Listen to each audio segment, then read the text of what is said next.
Hello everyone and thanks for joining. So today's video is going to be a bit of fun because I've got this Egger-Bahn locomotive and match coach to have a look at, and as soon as I saw these it raised a smile on my face. They look so cool. I can't wait to have a look at these closer up. So these come in sturdy plastic boxes. This one here with the locomotive in it has the Egger-Bahn logo up here. You can see the little locomotive in there with its tender.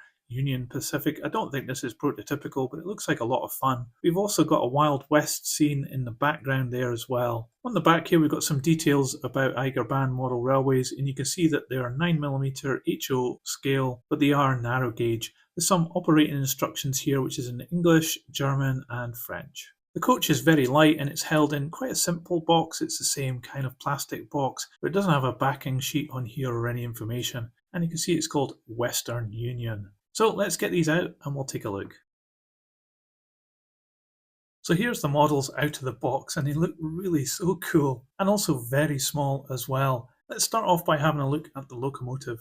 So what a characterful little engine this is. One thing that dominates though is the motor. There's no getting away from it inside the cab there. There's no details there, just a good old view of the motor. But anyway, let's start at the front of the locomotive. We got this gold plastic cow catcher thing on the front here. This one is looking a bit dirty, but these models have been in storage for a while, I think. I had to clean off a lot of dust before even just starting this review. There's a very characterful boiler here with this little detailed wheel on the front on the smoke box door and some rivet detail below. And we've got this typical large headlight up here which is painted in silver.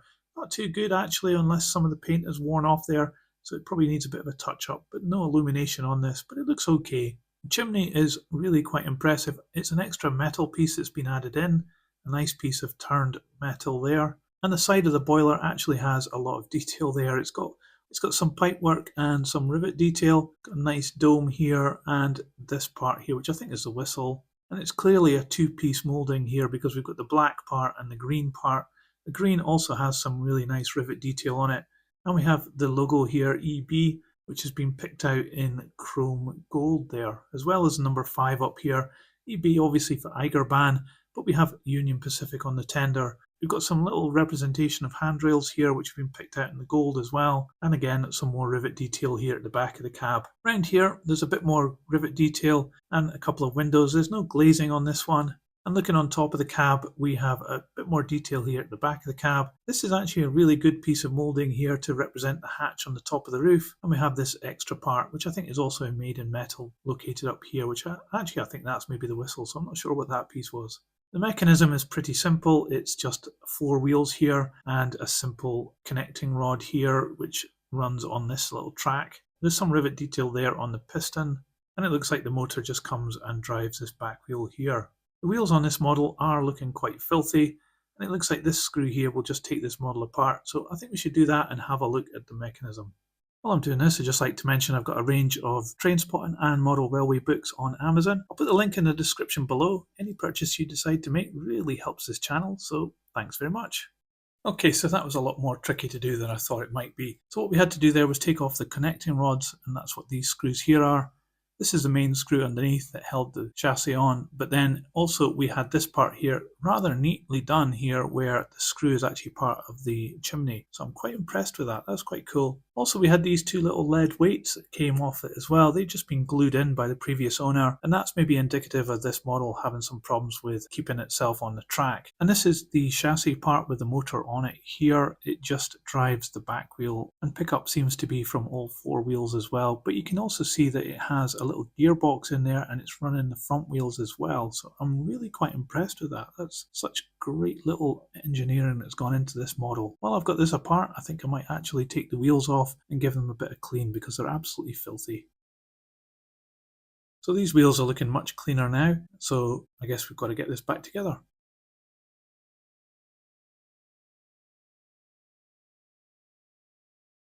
Okay, I've got this part back together now, but before putting the body on, I think we should probably just give this a bit of a go on a piece of test track just to make sure it's running okay.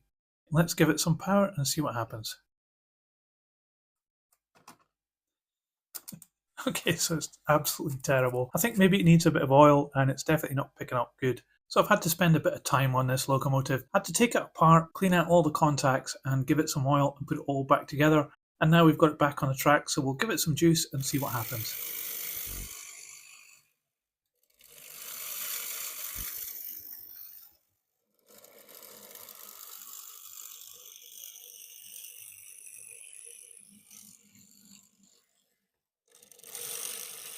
Well, that was certainly a pain coaxing this locomotive back into life, but it seems to be working not too bad now. It does get stuck every now and again, but I guess you're going to have to expect that with such a small mechanism and such small tiny wheels. Let's have a closer look now at the tender. What we've got here is a simple plastic moulding. So unmissable on this tender is that Union Pacific. It's moulded into the main piece of plastic, but it's been picked out here in this shiny gold colour, and it has a line of rivets going around it as well. If you look around the back of the tender, there's a little representation of a step here, and there's a little box and some more rivet detail. And where the fireman operates, there's no real detail at all, and it's got this very poor representation of coal up here, another hatch, and some more rivet detail. The chassis is quite a simple thing. It doesn't have any details underneath, but it does have some quite nice axle boxes with spring detail and brake gear. Brake gear is nowhere near the wheels though. And it has these couplings which work quite well. They're quite delicate as well. So this is a very light model, and I think it's been designed that way in order to be pulled by this really tiny locomotive. But it is a bit of a crude model as well, this one. It's got some planking detail around it and a slight indication of a door there. This one says Western Union down the side. It's picked out again in that gold reflective colour, and it's part of the main moulding as we saw in the tender. This one has got some glazing, but it isn't clear at all, and it's definitely not flush fit, but there's nothing inside this coach to enjoy. The roof is a separate part that's been added on in this dark grey. It's got some really good rivet detail up here, and I like the air vents with the rivets around them, but the moulding isn't too good at the edges here where you've got these additional line of windows, and there's certainly no glazing on them. It doesn't have any buffers, but down here on the chassis it does have some rivet detail, and it has these ladders coming down. This one's a little bit bent as well. Underneath, not much to talk about on the chassis. There's a couple of indications of bracing there and a couple of rivets. The spring and axle detail is not too bad, and the brake gear is there as well, but again not in line with the tread. And you've got this one single little tank underneath here and no other details underneath the coach. However, the wheels do cantilever on these little